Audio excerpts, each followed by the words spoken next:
explicar un poco en lo que estamos trabajando en el Instituto. Y yo voy a hablar un poco de lo que es la gestión forestal adaptada un poco al cambio climático, que, bueno, empiezo con esta imagen, es la distribución de las masas naturales de Alcornón. Aproximadamente 2,5 millones de hectáreas distribuidas por 7 países del arco mediterráneo. Son bosques complejos, biodiversos y antiguos. Son complejos porque tienen una composición florística muy rica, mucha diversidad de especies y de formas de vida, desde especies de hoja caduca, de hoja en forma de acícula, de hoja en forma de digamos, perennifolia, en otras en forma de laurel, en fin, muy diversas, y luego una variedad, digamos, botánica muy grande. Hay plantas que están en el Alcornocal, por ejemplo esta de aquí. Esta es la única especie del único género de la única familia exclusiva del Mediterráneo. Y además es una planta carnívora, Drosophilus lusitanicum, y vive concretamente aquí, en el oeste de la península y también un poco en el norte de Marruecos.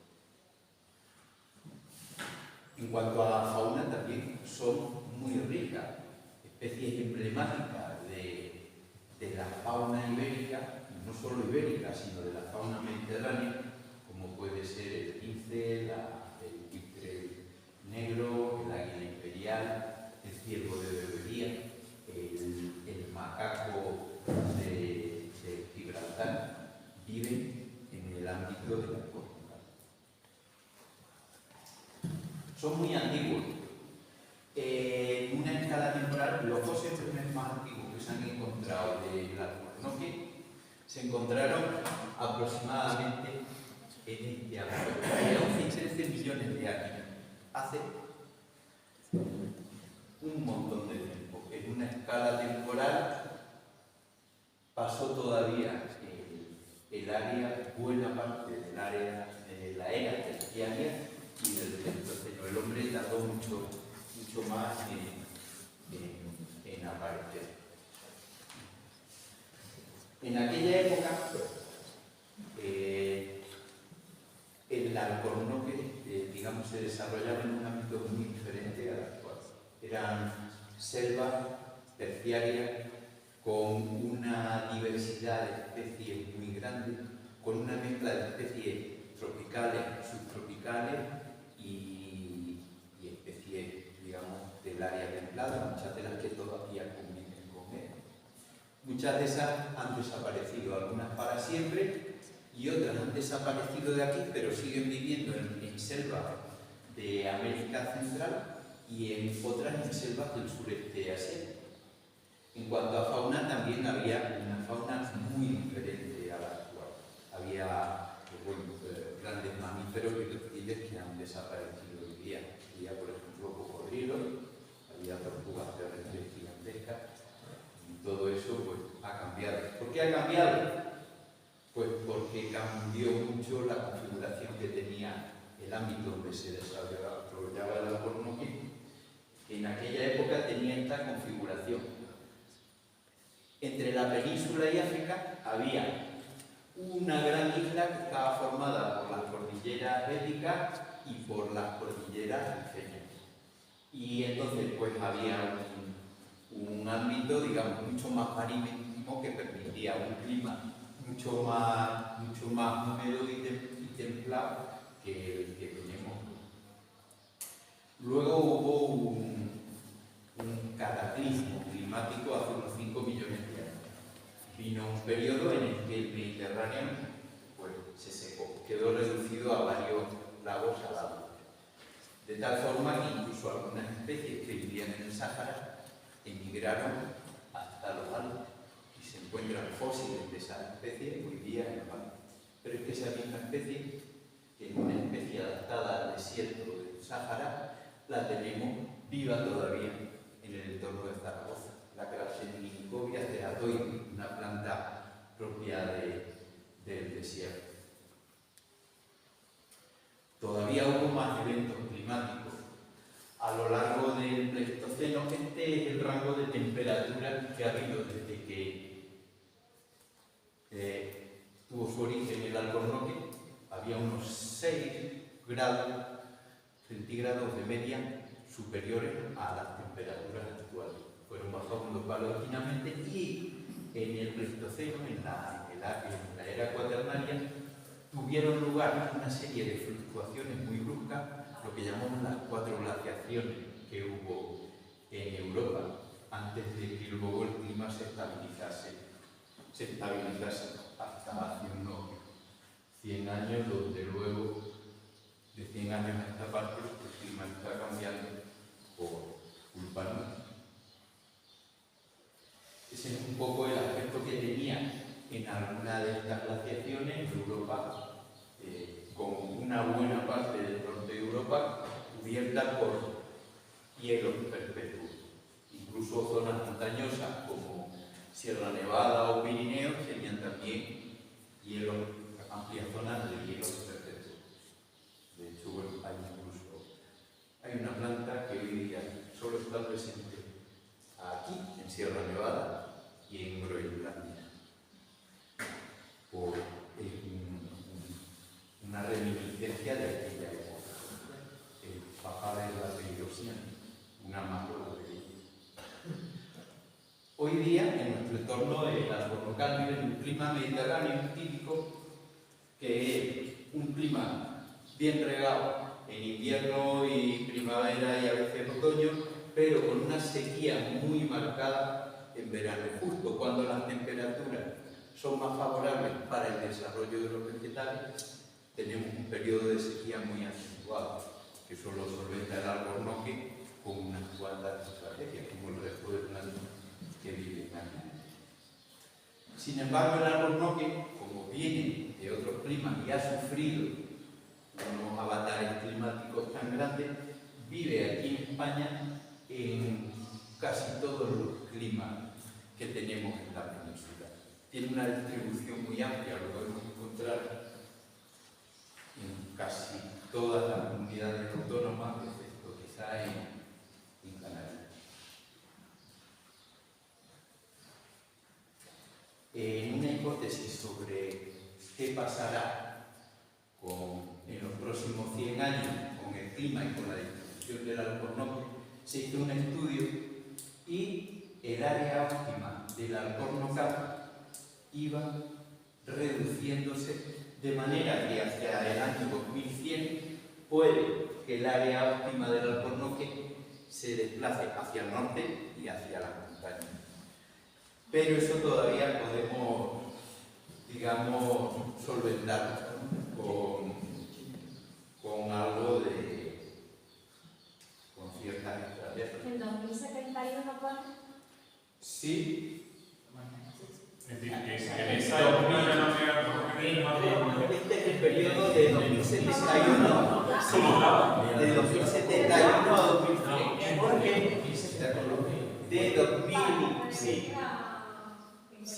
De 2041 a 2070 sería un escenario un poquito diferente. Y de 2011 a 2040, pues también va cambiando. O sea que es una simulación que hizo un investigador de la Universidad de Extremadura, Ángel Felicísimo. Y bueno, hizo un estudio para el Ministerio de Transición Ecológica y hizo una simulación de qué pasaría con la evolución climática para un montón de especies, entre ellas el algodón. Pones cara de no creerte. No, sí que me lo creo, pero me da pena. ¿No? Ah, bueno. La buena noticia es que podemos ponerlo de review. Venga, vamos.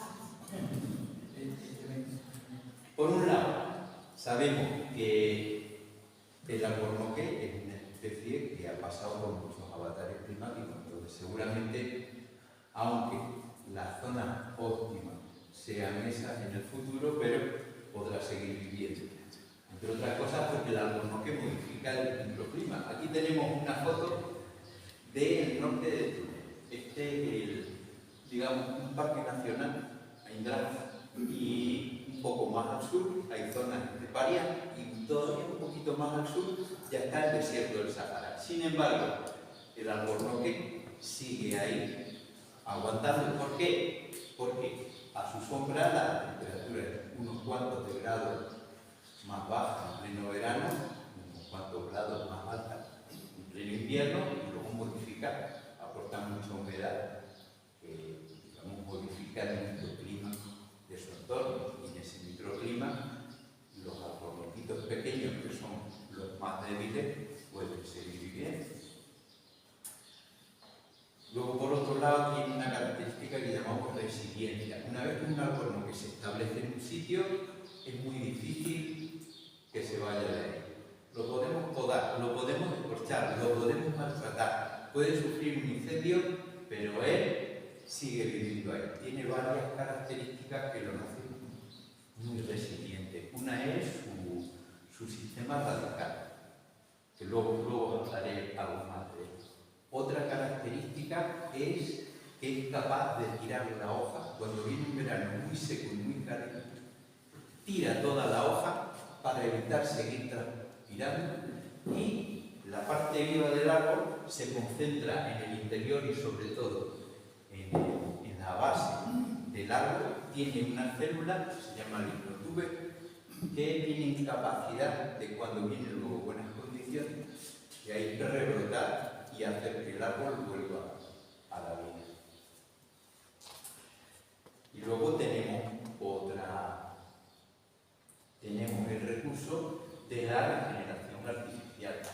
Conocemos desde hace ya más de 100 años técnicas para hacer repoblación con alcornoques, darle unos cuidados a lo largo de los primeros años de vida y conseguir un alcornocal prácticamente bien.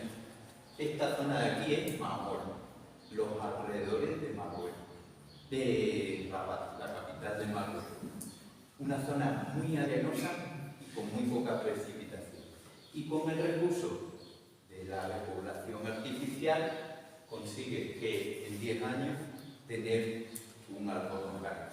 Es una zona natural del alcornocal. Era hasta hace poco el alcornocal más grande del mundo. Ahora mismo el alcornocal más grande del mundo es el Parque de los Alcornocales. Hay una novedad en cuanto a la repoblación y el fertirriego. Con fertirriego estamos consiguiendo tener unos alcornoques con un grado de desarrollo muy alto y con una capacidad de supervivencia muy grande. El fertirriego, por ejemplo, esta repoblación está desde junio del año pasado, esta foto. En 5 años ya tiene casi alcornoques ya árboles. Y con una tasa de supervivencia muy alta, mucho más alta que la. Otra característica es que son bosques muy bien adaptados contra el fuego, porque en su área natural ha habido a lo largo de la historia muchos incendios. El alcornoque, el recubrimiento de corcho, les protege, les aísla térmicamente las células vivas del árbol y les protege contra los incendios. A veces pasa un incendio y después del incendio incluso la copa sobrevive, pero si no sobrevive la copa, ese conjunto de células vivas que están protegidas en la base del árbol consiguen que rebroten y salgan alcornoques. Aquí tenemos una imagen, por ejemplo, 4 años, un paisaje afectado por el fuego se recupera con bastante rapidez. En cuanto al sistema radical del alcornoque, pues es mucho más intenso que la copa, con una doble funcionalidad, que tiene un sistema superficial, que es donde está el 40% de la raíz, y que lo que hace es este sistema superficial bombear agua hacia la copa durante el día. Y por la noche el sistema profundo recarga este sistema superficial. Eso lo hace muy eficiente gestionando el agua en un entorno mediterráneo como el nuestro, que es muy difícil en verano. En cuanto a enfermedades y plagas, pues bueno, lo recomendable es mantener un alto grado de biodiversidad será porque un sistema completo pues, es mucho más estable frente a cambio y es capaz de protegerse de ataques de enfermedades y plagas, que si simplificamos mucho el árbol local y lo dejamos prácticamente algo que sin la presencia ni de la fauna ni de la flora que normalmente lo acompaña. En cuanto a la silvicultura propiamente dicha de la Alcornoca, cuestiones claves son, por ejemplo, en la generación natural, acotar muy bien al ganado, a la fauna predadora durante los primeros años. Porque, digamos, cuando no hay regeneración natural en un alcornocal es porque la fauna, sea silvestre o sea doméstica, se come primero la bellota y luego los arbolitos que se van regenerando. Las repoblaciones son muy importantes, el cerramiento perimetral, y luego también son importantes eventuales riegos, en los veranos muy secos, un riego, digamos, de apoyo puede ser crucial para evitar que mueran muchas de nuestras plantitas. En los alcornocales jóvenes las funciones claves son, por un lado, la poda de formación, de la que va a hablar Raúl, y luego, por otro lado, no alterar el suelo. He visto el doble, digamos, función del sistema radical con el sistema superficial, que es el que permite la fotosíntesis. No tocarlo es súper importante. Por eso es muy importante no labrar un alcornocal, porque es una planta muy sensible a estos sabores. En los alcornocales adultos lo más importante es no hacer podas de mantenimiento, no tocar el árbol una vez que ya se está descorchando, no volver a podarlo, porque es un árbol muy sensible a la poda. Y seguimos con la recomendación de no labrar, no alterar el suelo. Y esto era todo lo que quería decir esta parte de gestión.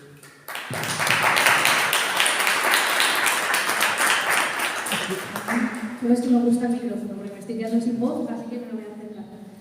¿Has inaugurado el primer bloque de charlas?